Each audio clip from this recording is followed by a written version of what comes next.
সপ্তম নাম্বার এপিসোডের শুরুতে একটি ভয়েস আমাদের বলতে থাকে, আজকে আর্থার আর মারির স্কুল কালমিয়া হাই স্কুল আর তাদের প্রতিবেশী পেরেনিয়াল হাই স্কুলের মাঝে একটা বার্ষিক ক্রীড়া প্রতিযোগিতার আয়োজন করা হয়েছে।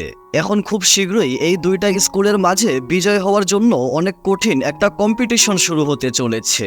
এইদিকে আমরা দেখি আর্থার মারিকে বলে, আমার বাবাও কালমিয়া হাই স্কুলে পড়াশোনা করেছেন আর আমাদের দুজনেরও এই স্কুলের সাথে অনেক সুন্দর সুন্দর স্মৃতি রয়েছে, তাই আমি এই স্কুলটাকে সবসময় একদম উপরে রাখতে চাই। তারপরে আমরা তাদেরকে স্কুলে দেখতে পাই। মারির কাছে এই ছেলেটা এসে বলে, আমার নাম হলো ড্যারিল, আমি পেরেনিয়াল হাই স্কুল থেকে এসেছি। তখন স্কুলের মেয়েরা ড্যারিলকে দেখে তার উপর ফিদা হতে থাকে আর বলতে থাকে, এ তো আমাদের স্কুলের সবচেয়ে হ্যান্ডসাম ছেলে আর্থারের বেস্ট ফ্রেন্ড। ড্যারিল মারিকে বলে, তুমি কি আমাকে বলতে পারবে যে আর্থার আজকে কোন গেমগুলো খেলবে? যদিও আমরা এখন আলাদা টিমে রয়েছি, কিন্তু তারপরেও আমি আমার বেস্ট ফ্রেন্ডকে খেলতে দেখতে চাই। মারি অনেকটা অবাক হয়ে যায় আর বলে, আমি জানতাম না যে মাস্টার আর্থারের একজন বেস্ট ফ্রেন্ড রয়েছে। ড্যারিল বলে, তাই নাকি? তাহলে আমি তোমাকে আর্থারের একটা গোপন কথা বলছি, সেটা হলো আর্থার ক্যাপসিকাম একদমই পছন্দ করে না। মারি বলে, এটা তো সে একদম সঠিক বলেছে। তখন মারি আর্থার আজকে কোন গেমগুলো খেলবে সেগুলো ড্যারিলকে বলে দেয়। ড্যারিল ধন্যবাদ বলে চলে যায়। যাই হোক, তারপর হর্স রাইডিং এর সময় সমস্ত মেয়েরা আর্থারকে দেখে একদম পাগল হয়ে যায়। মারি যখন সেখানে আসে তখন এই মেয়েদেরকে জিজ্ঞাসা করে, তোমরা নকল কান কেন লাগিয়েছ? তারা বলে, আমরা নকল কান এজন্যই লাগিয়েছি যাতে আর্থার আমাদেরকেও ঘোড়া মনে করে যেন আমাদের কাছে চলে আসে। তখন মারি সেখানে আর্থারের আঙ্কেল আন্টিকেও দেখতে পায়। যাই হোক, তারপর আর্থার যখন হর্স রাইডিং করতে শুরু করে তখন এখান থেকে কেউ একজন আর্থারের ঘোড়ার দিকে কিছু একটা ছুঁড়ে মারে, যার কারণে আর্থারের ঘোড়া আউট অফ কন্ট্রোল হয়ে যায় আর সে নিচে পড়ে যায়। আর্থারের আঙ্কেল আন্টি বলে, এক সেকেন্ড আগে পর্যন্ত ঘোড়া তো একদম শান্ত ছিল, তাহলে হুট করে ঘোড়াটা আউট অফ কন্ট্রোল কিভাবে হয়ে গেল? তখন মারি টো সেখানে একটা বিপদ নোটিস করে। তখন আর্থার উঠে সবাইকে বলে, আপনারা চিন্তা করবেন না, আমি একদম ঠিক রয়েছি। আপনারা বেশি হই হুল্লোড় করলে এটা আমাদের ঘোড়াকে আরো বেশি ভয় পাইয়ে দেবে। তারপরে আমরা আর্থারকে এখানে দেখতে পাই। সে পায়ে আঘাত পাওয়ার কারণে একটু খুঁড়িয়ে খুঁড়িয়ে হাঁটছিল। তখন সেখানে মারি চলে আসে। আর্থার মারিকে এটা দেখিয়ে বলে, এটা হচ্ছে এয়ার গানের গুলি। প্রতিযোগিতার সময় আমার উপরে এটার মাধ্যমেই আক্রমণ করা হয়েছিল।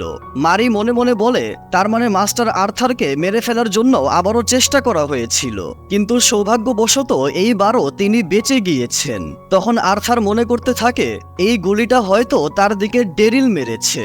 মারি বলে, সে তো আপনার বেস্ট ফ্রেন্ড, তাই না? আর্থার বলে, হ্যাঁ, কিন্তু তুমি কিভাবে জানলে? মারি বলে, আপনি আমাকে বলুন যে আপনার মনের ভিতরে এখন কোন কথা চলছে। আর্থার বলে, ঠিক আছে, কিন্তু এই কথাটা আমি শুধু তোমাকে বলবো। আর্থার বলতে থাকে, ড্যারিল আর আমি আমাদের প্রথম দেখা প্রাইমারি স্কুলে হয়েছিল।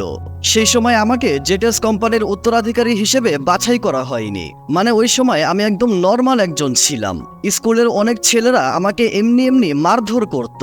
আমি কাউকে বলতেও পারতাম না যে আমি কিরকম অনুভব করছি, কারণ আমি আমার বাবাকে নিরাশ করতে চাইনি। তারপরে একদিন ক্লাস টিচার আমাদেরকে একটা ড্রয়িং বানানোর জন্য দুইজনের একটা টিম গঠন করতে বলেছিল। তখন ড্যারিল এসে আমাকে বলেছিল, আমি কি তোমার টিম হতে পারি? তখন আমাদেরকে দেখে বাকি স্টুডেন্টরা অনেক খারাপ খারাপ কথা বলতো। ড্যারিল ও আমার মতোই একজন সৎ ছেলে ছিল। তখন আর্থার ড্যারিলকে বলছিল, তুমি আমার কাছে এসেছো সেজন্য তোমাকে ধন্যবাদ, কিন্তু আমার কাছে বেশি রং নেই, আমার রংগুলো এই বদমাইশ ছেলেরা ফেলে দিয়েছে। তখন ড্যারিল বলে, আমারও তোমার মতো একই অবস্থা, আমার জিনিসপত্রগুলো তারা ফেলে দিয়েছে।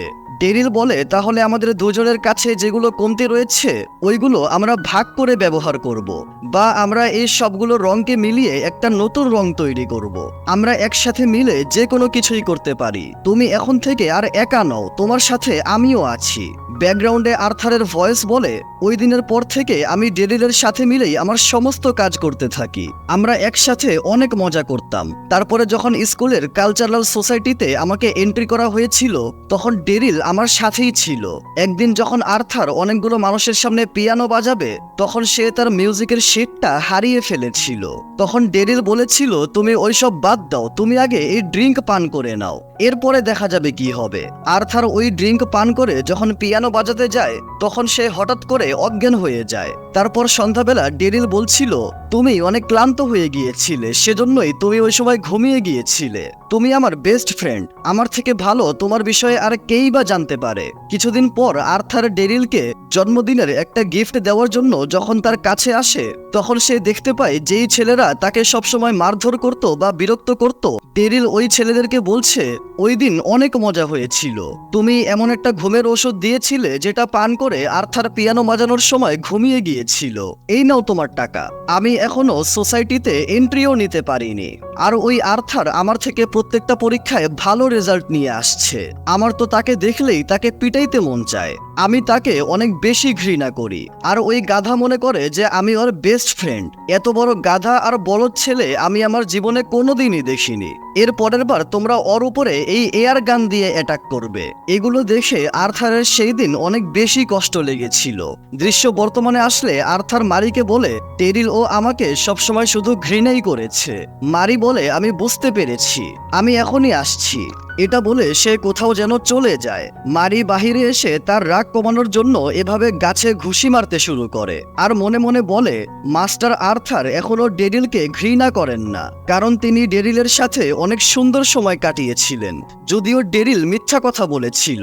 মারি মারতে মারতে ওই গাছকে একেবারে ভেঙে ফেলে আর বলে, আমি এখন ডেরিলকে আর কোনোভাবেই মাস্টার আর্থারকে বিরক্ত করতে দিব না। তখন উপর থেকে এই ছেলেটা জিজ্ঞাসা করে, আর্থার কি আঘাত পেয়েছে?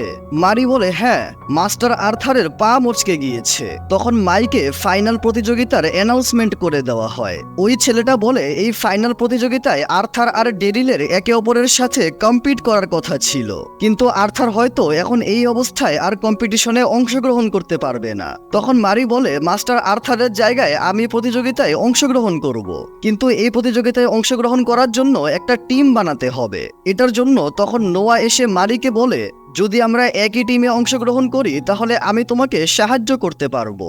মারি বলে, কিন্তু আমি তোমার কাছ থেকে কোনো সাহায্য নিতে চাই না। তখন নোয়া মারিকে এখানে নিয়ে আসে। মারি দেখতে পায় মারিটু এখানে কয়েকটা ছেলেকে এভাবে ধরে রয়েছে। মারিটু বলে, খেলার ময়দানে এরা সবাই একটু ইল্লিগাল কাজ করছিল। নোয়া বলে, সেজন্যই আমরা ভেবেছিলাম আমি আর মারিটু একসাথে এই সবাইকে ধরে ফেলবো। তখন মারিটু বলে, এই সমস্ত স্টুডেন্টরা প্যারানিয়াল হাই স্কুলের স্টুডেন্ট। নোয়া বলে, আমি আমার মতো বদমাইশ ছেলেদেরকে অনেক ভালো মতোই চিনতে পারি। আমরা এদের কাছ থেকে অনেকগুলো এয়ার গান পেয়েছি। আমি বুঝতে পারছি যে এরা তাদের স্কুলের নামকে আরো বড় করতে এগুলো করছিল, কিন্তু এইভাবে নিজের স্কুলকে কে বড় করে? মারি বলে, সম্ভবত ডেরিলি হচ্ছে এদের সবার লিডার। নোয়া বলে, সে তো আর্থারের বেস্ট ফ্রেন্ড, তাই না? মারি বলে, ডেরিল কোনো বন্ধু না, সে তো চায় মাস্টারের কাছ থেকে সবকিছু কেড়ে নিয়ে তার জীবনটাকে ধ্বংস করে দিতে। তাই আমি যেভাবেই হোক মাস্টার আর্থারকে রক্ষা করব। নোয়া বলে, কিন্তু তুমি কোনো টিম ছাড়া এটা করতে পারবে না, তুমি চাইলে আমি তোমাকে সাহায্য করতে পারি। তখন প্রতিযোগিতার সময় মাইকে এরা বলতে থাকে, এই প্রতিযোগিতায় সবাইকে তাদের প্রতিদ্বন্দ্বীর মাথার কাপড়টাকে খুলে ফেলতে হবে, আর যেই প্রতিযোগী মাটিতে পড়ে যাবে সে কম্পিটিশন থেকে আউট হয়ে যাবে। তখন সামনে থেকে ডেরিল বলে, আর্থার আঘাত পাওয়ার কারণে কম্পিটিশন থেকে বের হয়ে গিয়েছে।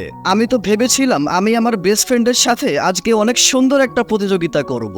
মারি বলে, এই স্কুল আর মাস্টার আর্থারের জন্য আমি এই প্রতিযোগিতা জিতেই ছাড়বো। আমি একদম সৎভাবে তোমাকে হারাবো। তারপর কম্পিটিশন শুরু হলে আর্থার ফ্যান ক্লাবের এই মেয়েরা বলতে থাকে, আমরা আর্থারের জন্য এই কম্পিটিশন অবশ্যই জিতবো। তখন ডেরিল এভাবে একটা ইশারা দিলে কেউ একজন এই মেয়েদের পায়ে আঘাত করে তাদেরকে মাটিতে ফেলে দেয়। যাই হোক, সেই সময় আমরা মারিকেও অনেক ভালোভাবে খেলতে দেখতে পাই। ওইদিকে মেডিকেল রুমে আর্থার যখন জানতে পারে তার জায়গা নিয়ে মারি ফাইনাল কম্পিটিশনে পার্টিসিপেট করেছে, এটা শুনে আর্থার কিছু একটা চিন্তা করে। ওইদিকে খেলার ময়দানে ডেরিল মারিকে বলে, তুমি আমাকে অনেক ভালো টক্কর দিয়েছো, কিন্তু তুমি আমাকে হারাতে পারবে না।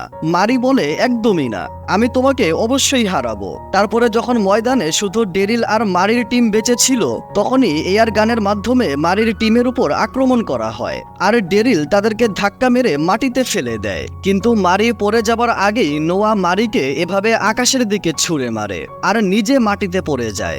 মারি এভাবে আকাশে উড়ে ডেরিলের দিকে এগিয়ে যাচ্ছিল। মাইকম্যানরা বলে এটা কোনোভাবেই রুলসের বিরুদ্ধে না, কারণ মারি এখনো মাটিতে টাচ করেনি, সে এখনো খেলার ভিতরেই লেগেই রয়েছে। মারি মনে মনে নোয়াকে বলে, তোমাকে অসংখ্য ধন্যবাদ, তুমি না থাকলে আমি এই প্রতিযোগিতা আজকে হেরেই যেতাম। মারি যখন নোয়ার কাছে আসে তখন নোয়া বলে, আমি এখনো বুঝতে পারছি না তুমি আমার ভিতরে এমন কি দেখেছো যার জন্য তুমি আমাকে এত ঘৃণা করছো। আর্থার তো আমাকে ছোটবেলা থেকেই নিজের বেস্ট ফ্রেন্ড মনে করছে বা মনে করার চেষ্টা করছে। মারি বলে, তুমি কেমন বন্ধু? তোমার মতো মিথ্যাবাদীদের কারণে মাস্টার আর্থার কাউকেই ভরসা করতে পারেন না। মানুষদের অনুভূতি নিয়ে খেলা বন্ধ করে দাও। আমি থাকা অবস্থায় তুমি মাস্টার আর্থারকে আঘাত দেওয়ার কথা আর স্বপ্নেও চিন্তা করতে পারবে না। মারি ফাইনালি ডেরিলকে হারিয়ে দেয় আর কালমিয়া হাই স্কুল বিজয়ী হয়ে যায়। ডেরিল বলে, তার মানে আর্থার এখন আর কাউকেই বিশ্বাস করে না। যদি সে কোনো সম্পর্ককেই ঠিকমতো টিকিয়ে রাখতে না পারে তাহলে এত বড় কোম্পানির উত্তরাধিকারী সে কিভাবে হবে? ভালোই হয়েছে আমি তো তাকে স্পর্শ না করেই তাকে ধ্বংস করে দিয়েছি। তখন সেখানে আর্থার এসে ডেরিলকে এভাবে একটা ঘুষি মারে। এটা দেখে সবাই অনেক অবাক হয়ে যায়। আর্থার বলে, ডেরিল সবাইকে ধোঁকা দিয়েছে, সে প্রতিযোগিতায় 2 নাম্বারই করেছে। তখন এই ছেলেরা স্বীকার করে নেয় যে ডেরিল আমাদেরকে ধমকি দিয়েছিল যে আমরা তার কথা শুনলে সে আমাদেরকে স্কুল থেকে বের করে দেবে। তখন ডেরিল অস্বীকার করে আর বলে, তোমরা কি বলছো? আমি তো তোমাদেরকে চিনিই না। তখন আর্থার ডেরিলকে অনেকগুলো ছবি দেখায়, যেই ছবিতে ছোটবেলায় ডেরিলকে আর্থারকে বিরক্ত করতে দেখা যাচ্ছে। আর্থার বলে, ছোটবেলায় আমি কখনোই উল্টো জবাব দিতাম না, কারণ আমি লুকিয়ে থেকে তোমার এই কর্মগুলোর প্রমাণ সংগ্রহ করছিলাম। এগুলো দেখে ডেরিল অনেকটা ঘাবড়ে যায়। আর্থার ডেরিলের কানে কানে বলে, আমি এখন আর ওই আগের মতো ছোট বাচ্চা নই যে সবসময় শুধু কান্না করত। ডেরিল বলে, কিন্তু আমরা দুইজন তো ছোটবেলা থেকেই বেস্ট ফ্রেন্ড, তাই না?